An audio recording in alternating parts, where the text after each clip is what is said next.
Vázquez ante el actual campeón de todo en el fútbol paraguayo.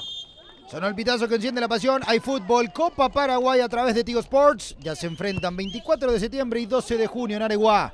Más importante aún en la intervención de Paniagua. Son dos generadas por parte del 24 de septiembre. Y eso que pareciera ser que, o al menos la sensación que a mí me queda, es que el 12 de junio controla el partido, pero se equivocó aquí el arquero. Araujo tiene el gol. ¿Cómo define? ¡Araujo!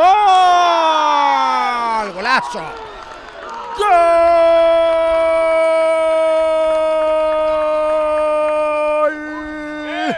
Del 24 de septiembre de Valle Pucú de Areguá. Agrandó su figura en la anterior y se mandó una de aquellas en esta. Paniagua, el arquero. El 24 que pudo aguantarlo, que pudo sostenerlo y está a segundos de confirmar la clasificación.